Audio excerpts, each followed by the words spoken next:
Hey everyone, I'm Coach Toni. Welcome to Coach Toni's Table where the madness always meets the method. We have special guest, Mr. Art Aviña. Let's get into it.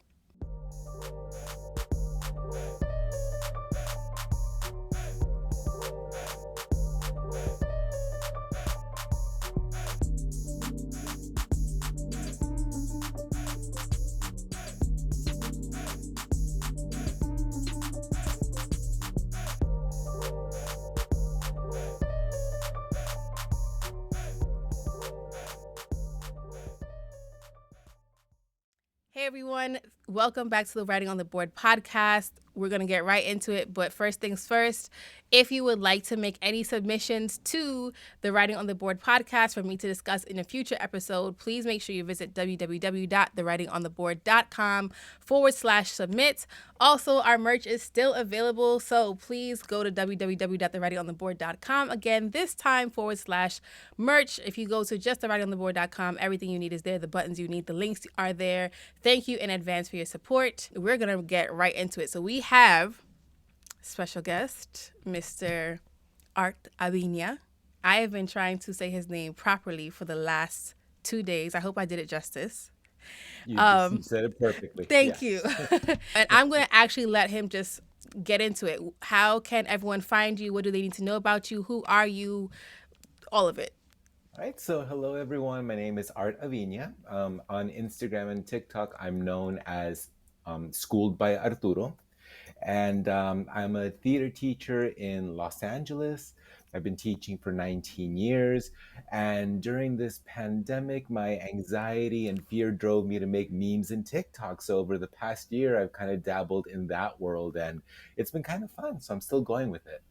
If you are not following Mr. Abrinia, please do so because his work is relatable. I think that's what everybody really gravitates to on your page. Like we all are feeling it, and a lot of times like teacher comedy is that point where nobody says it formally, but everyone's thinking it. So these pages and these platforms that teacher comedians have, and teacher artists I should say, because I mean it's comedy, but it's true. It's not even really that it's funny because it's so true. Yeah, I agree. I forgot where I read this or where it's from, but somebody once said that comedy is basically just tragedy, but with timing. So if you get the timing right and the tone right, and you can make a tragic situation kind of funny, even though the actual real life situation may not be. Right. So, I mean, I really gravitated toward your work. And then the thing about why I wanted to talk to you in this space is because you teach theater. Correct. Yes. And I teach math, right? And Hmm. what I've always hated about teaching math was that people always played up my subject and downplayed a lot of other subjects that I really felt was inappropriate, like, or I didn't feel the subjects were inappropriate. I felt the Uh-huh. downplayment. Is that even a word? The downplaying of the other subjects was inappropriate. And I guess before we get into reading the anonymous post, I wanted to ask you, in terms of, you said you've been teaching 19 years. Have all those 19 years been teaching theater? No, my first 12 years, I was a classroom teacher. I taught kindergarten. Oh. Yeah, so I was a kindergarten teacher for a while there. Whew, my heart just stopped. All I have to say is God bless anybody who teaches elementary school. Uh, Well, I would say, I enjoyed it. I was good at it. I'm still good at it. I still work with that grade level. mhm. But my hats off to anyone that teaches middle school and up. I think that's a tough crowd. So hats That's off the to all easy of you who crowd do for that. me. No, Mm. that's the crowd. See, that's why the world needs different people because, Exactly. ooh, I can't do the littles. I mean, I have a little, and I love her, but I don't think I could multiply that energy and be okay, right? Like, It takes a lot of energy, that's for sure. definitely. So you transitioned to the theater. Why? There's a story to that. Okay. So, when I was first looking for a teaching position, I landed at this school where the tradition was that every kindergarten class had to do a play for culmination. And Mhm. I kind of freaked out a little bit because I'd never done anything like that. That wasn't my background. I studied psychology and education in college. No formal theater background. So to be thrown into that was a little frightening. But I went in head first and I loved it. I thought, oh my goodness, this is a lot of fun. So to me, it became a highlight every school year, and that kind of snowballed into me voluntarily starting an after-school drama club where I could work with the entire elementary school. Whoever wanted to sign up signed up. And then someone said, you should be recording what you're doing. So I bought a video camera and I thought, I have this camera that I just spent all this money on. Why not make some movies with the kids? So I started making like little movies and music videos with my kindergarten students.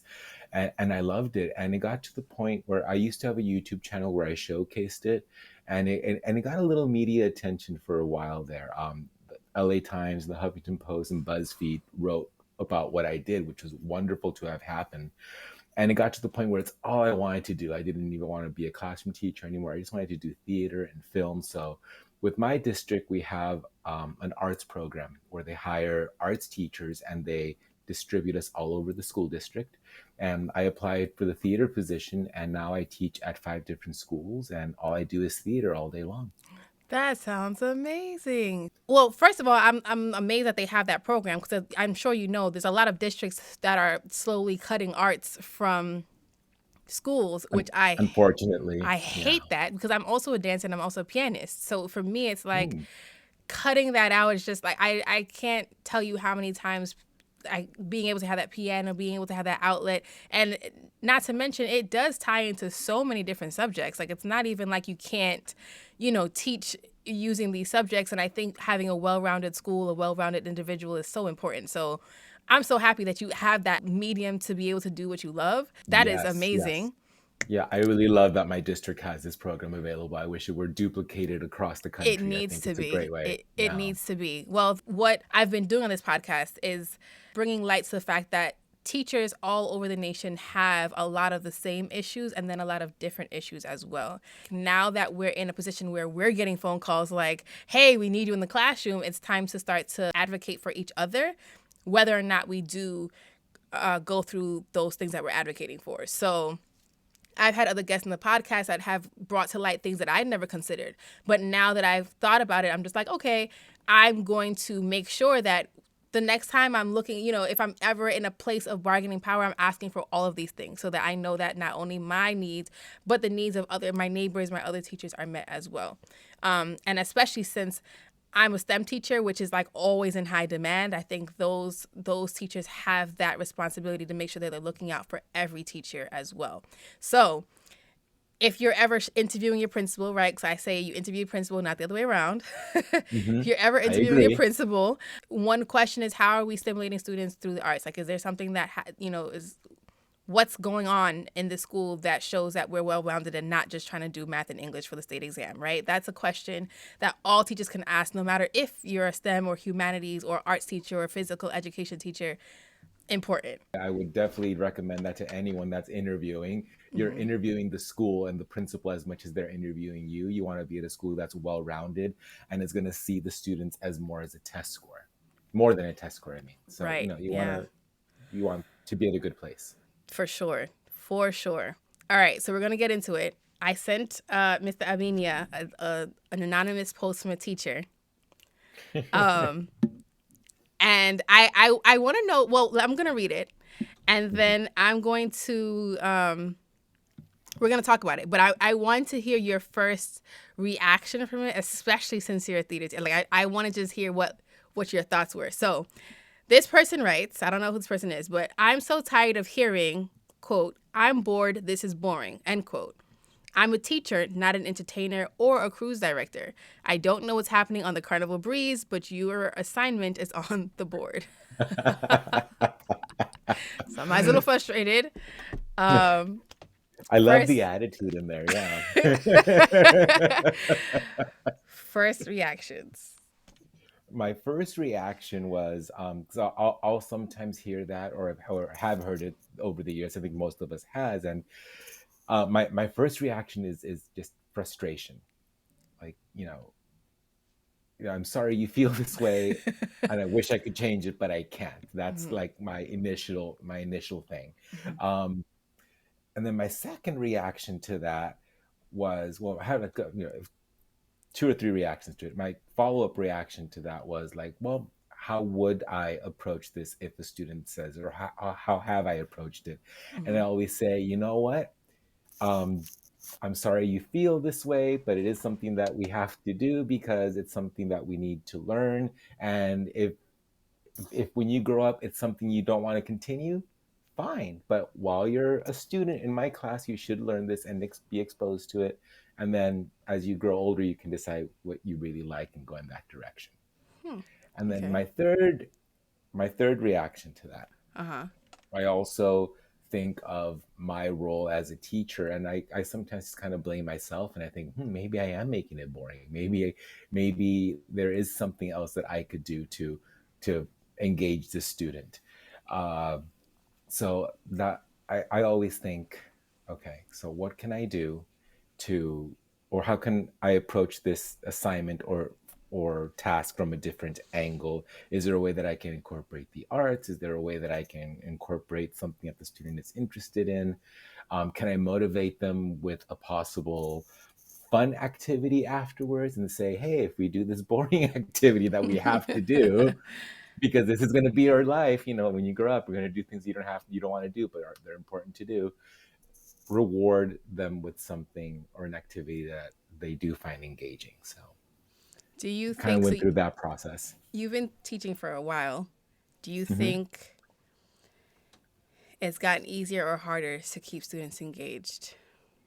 Or do you even I mean, then Oh, again, you've been elementary school for a while, so yeah. I mean, either way. I think it's gotten easier, to be honest with you. 19 years later, I Ooh. think it's gotten easier. Do Yeah. tell. Okay. There when I first started teaching, I was very adamant about following the curriculum and crossing my T's and dotting my I's and doing things the way that my school or my district was asking me to do it. And sometimes that approach worked, and other times it didn't. Sometimes the curriculum was really dry and boring, and I was bored. So if I'm bored, they're going to be bored. So Yes. I thought, okay, I don't want to be bored when I'm teaching. So I got to find a way to make this fun for me as well. And I always think, how can I make this lesson so that I like to teach it? And if I'm having fun, it's more likely that they'll have fun with me as well. So Mm.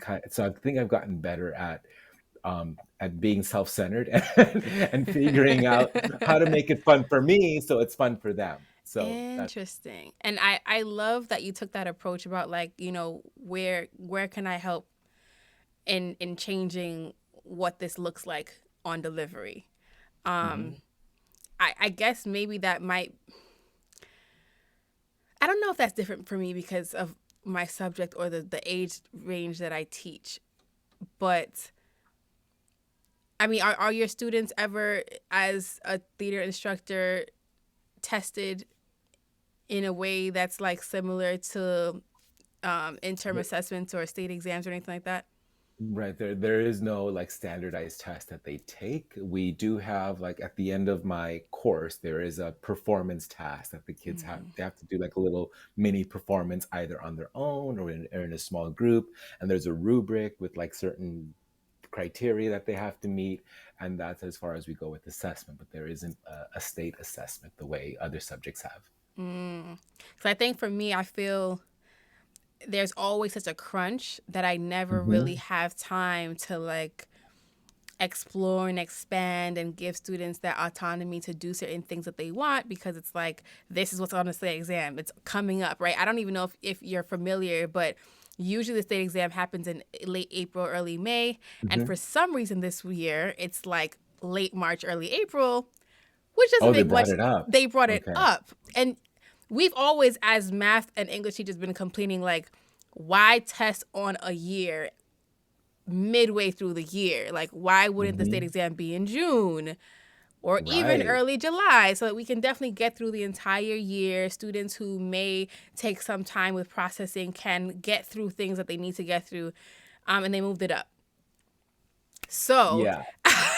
I'm That not that quite doesn't make sure. sense to It me. doesn't make sense to me either. But because of that, it's been so hard to really create lessons that can appeal to students just because it's like next, next, next, next, next, next, next. I totally get that. Yeah, I remember when I was a classroom teacher, I taught kindergarten, but I did do sixth grade for 1 year. Uh-huh. But I consider myself a kindergarten teacher mostly. Mm-hmm. Uh, yeah, but there was also this pressure to get the students to perform on assessments and exam, be they district assessments or a state test, like with sixth grade. Mm-hmm. And as a classroom teacher in that position, I always felt uh, it didn't feel right to take time to teach to a test and have that pressure on me.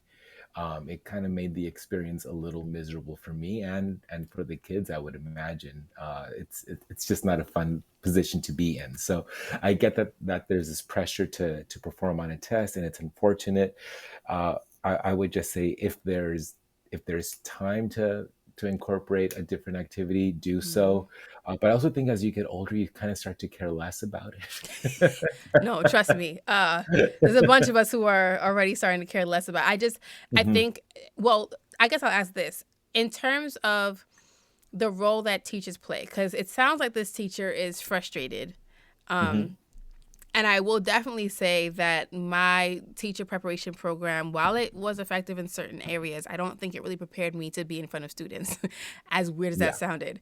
Hmm. I learned a lot about all of the people who had theories about child development and everything else, and Hmm. whatever pedagogy they wanted to put out. But I don't feel like I really learned my students until I stood in front of them, and I failed my first class. I say that all the time, and if they're ever listening, I apologize. Like I did, it's the truth. I fail, and when I say I failed them, not necessarily like report card wise, but in terms of me being able to stand in front of them and engage them, it Hmm. wasn't what it would be now if I was in a classroom. Yeah, definitely a learning curve. And yeah, no program could ever prepare you for being in front of a group of kids. You can learn all the theories in the world.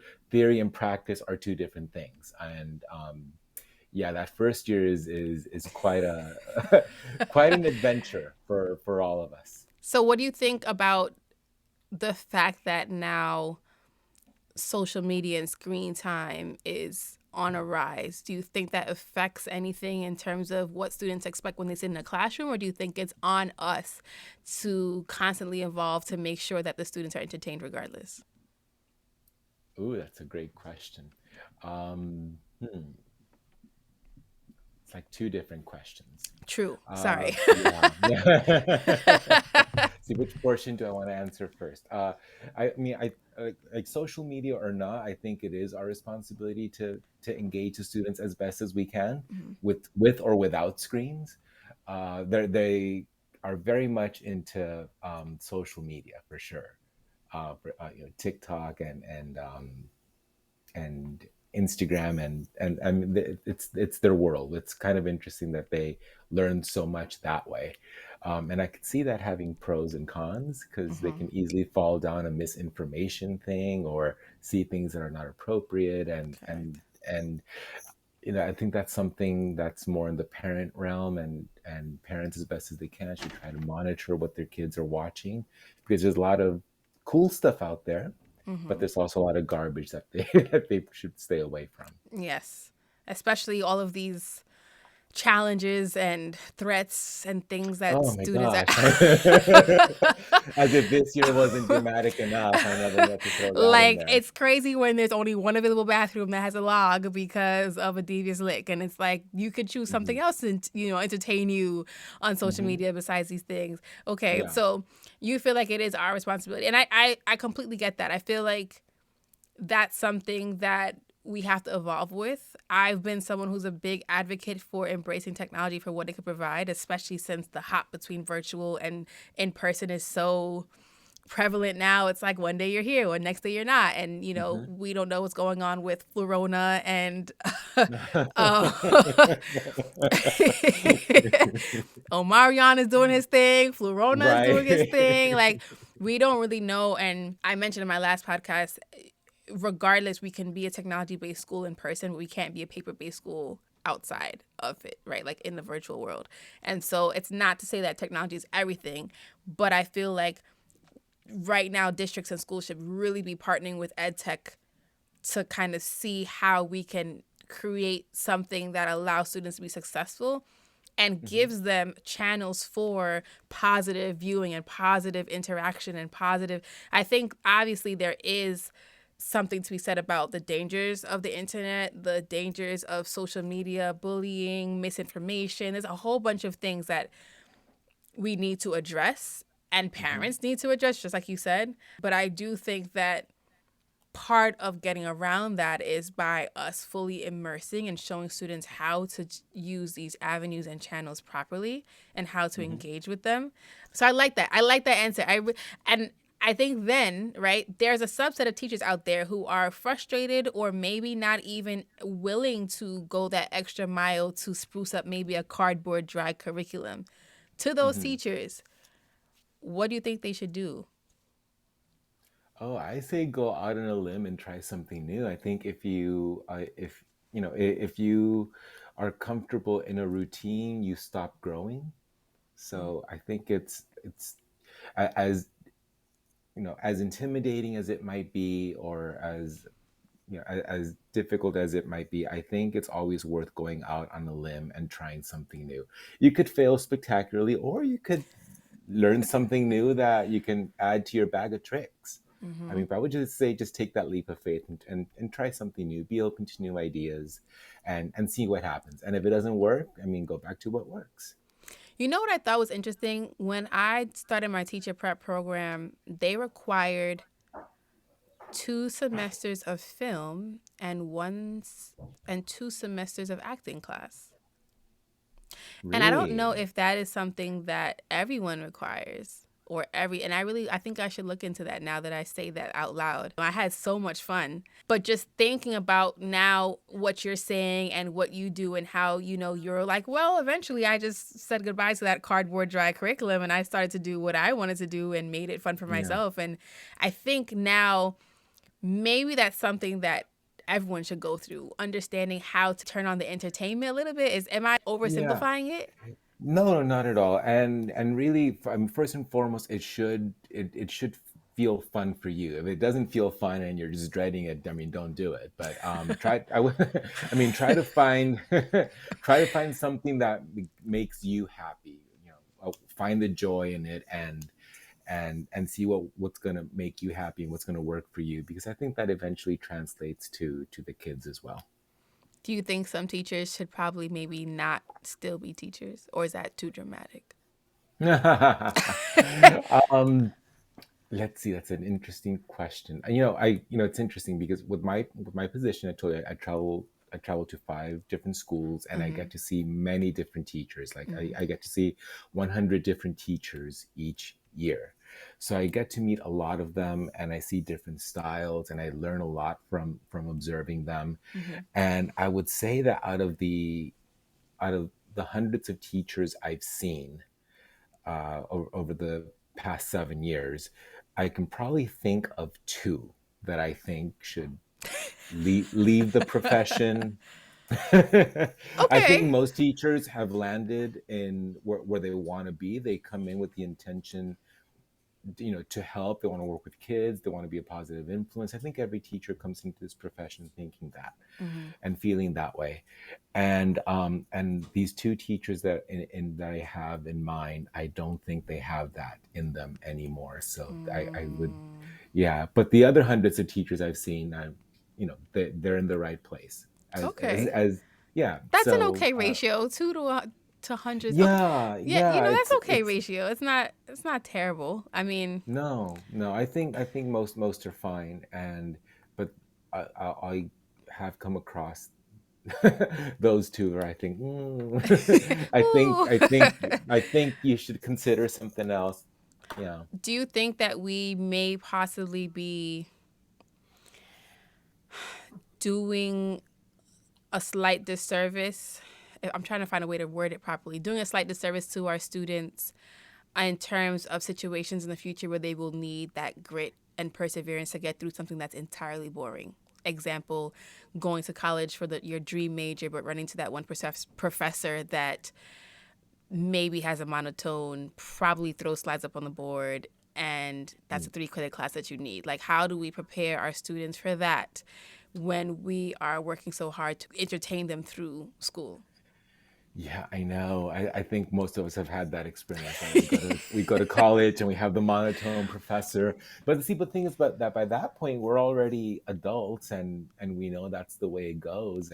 But And I did you think have any monotone teachers growing up? Like, were all your teachers growing up entertaining and amazing, oh or did you gosh, have to like oh I actually got it, be got it. studious and like there were some, at least for me, there were some Yeah, classes where I just had to be like, all right, let me like grit through this and get through it, and it taught me about having that patience and thinking about the end game. I do agree with you there. Uh So huh. yeah, I've had a variety of teachers, elementary school through high school, different personalities, different strengths. Some I like better than others, and but I think you're right. Having that experience in elementary school and middle school and high school prepares you for a variety later on. I don't think every teacher in elementary school or high school should be, an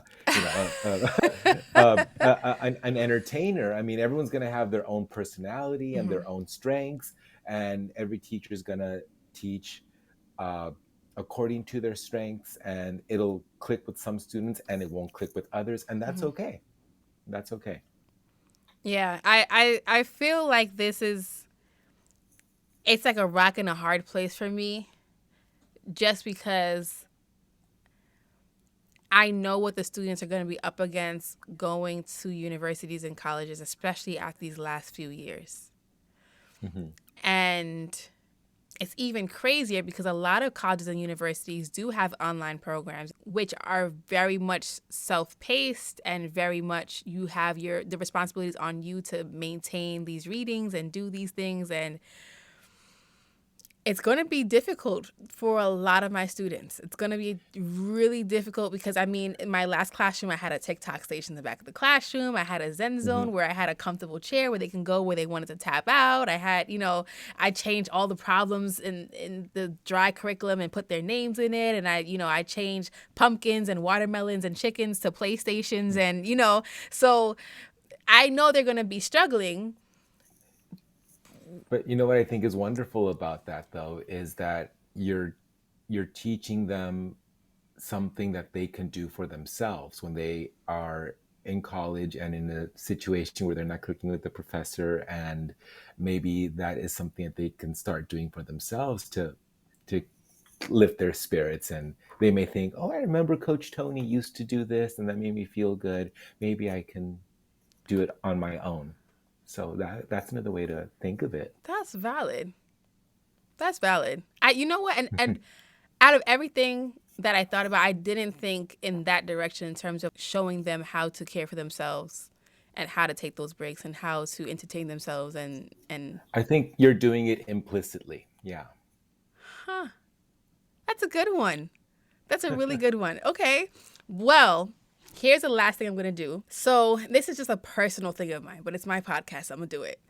Now, I forgot when. I read an article maybe about a year and change ago. Was it before the pandemic? Probably, maybe it was before. I think a little bit before, right? Hmm. Where I heard that some people have an internal monologue and some people don't. And when I say Okay. internal monologue, it's like when you're not speaking, but you're thinking, you can literally hear yourself speak. And some Hmm. people can't.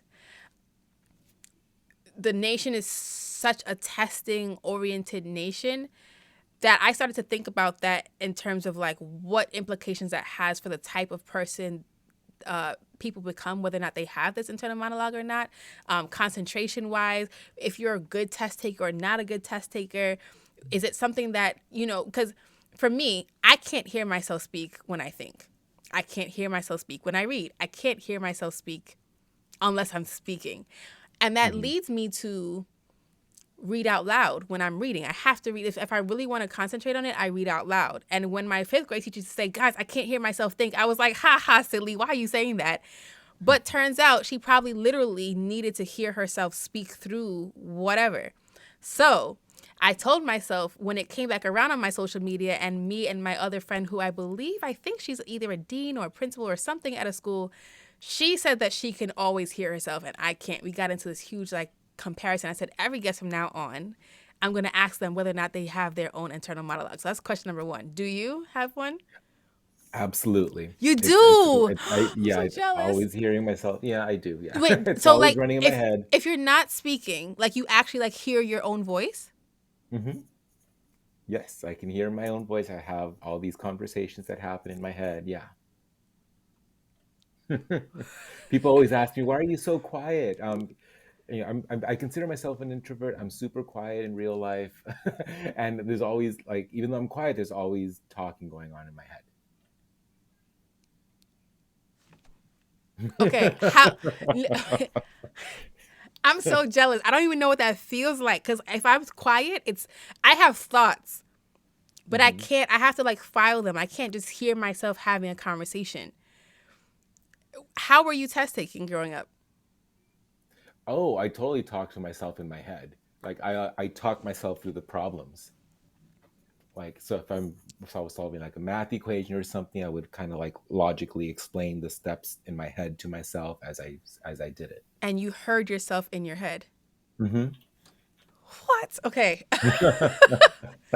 I'm thinking that I'm part of the minority in this, but the fact that there are differences in that, I think have implications for the type of student. Like people ask, why are you always so quiet? And maybe it's because you were having straight conversations with yourself.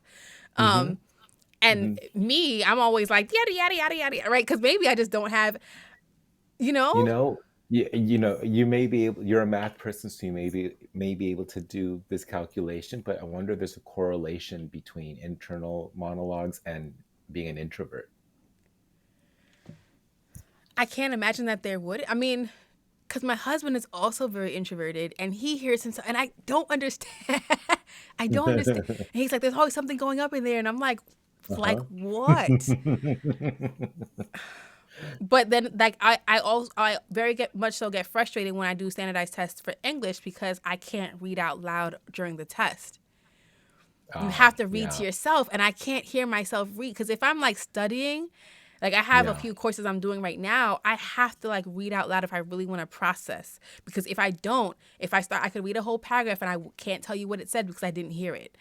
And I Mm. would if it's a basic book or something where it's like clearly below my, I can get through it reading silently. But if I really wanted to like take information in, I need to say it because otherwise I would just Oh no, I need silence, and I need it, and I it stays in here. Yeah. oh my goodness. I have to do a study on this. Like if I ever go back to school, I want my dissertation to be about this. I can't imagine that there isn't any implications about what it's like to go through life hearing your own voice process things or not hearing anything at all. What Hmm. situations you need. How does that, when you're doing things in silence, you're doing things in noise, like how does that affect our youngest children when, some kids might scream for things and some kids might break down and be quiet. It's like what are they hearing in their head, right? My impression is that I mean, again, I have no data for this. My Right. theory, my Right. hypothesis is that it's probably more common in introverted people, because we don't say out loud what we want to say a lot of the time, or keep it to ourselves. We end up having those conversations in our head.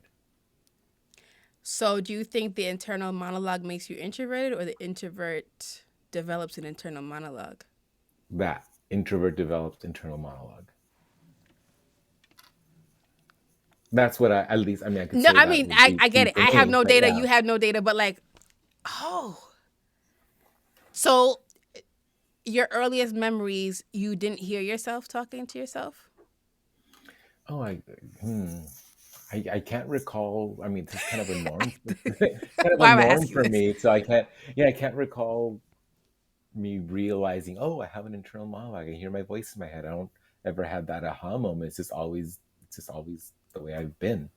I want to know what that feels like. So I want to know what that. But I really do think that there should be more studies on that, especially with children. Hmm. Because sometimes parents think that their children are slow to speak, and maybe it's not that. They could be Maybe having their they're internal having monologue. their already Oh, they're having their whole conversations. They're not ready to talk to you yet, but they're definitely saying things. You know what I'm saying? Like, yeah.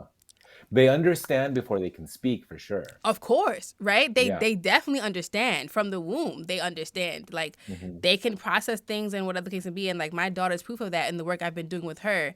And so for me, it's like a lot of times when parents are freaking out about developments, this might be huge in terms of understanding where a child is and I've heard, I don't know if you've heard before, sometimes parents say like they wouldn't talk for 2 years and then when they started talking full sentences, boom. Yeah. I've heard that too. And it's like, You, well, I think you maybe, could be onto something there. Huh? maybe they've been practicing in their head. Like, I ain't ready to tell y'all yet, but I'm saying these things and I'm thinking about it and I'm hearing it. And when you say it to me, I'll say it to myself in my head and I don't need to say it out loud because I hear it. Hmm. Right. But then when they start speaking, it's like, whoa, you got a sentence? Like you have.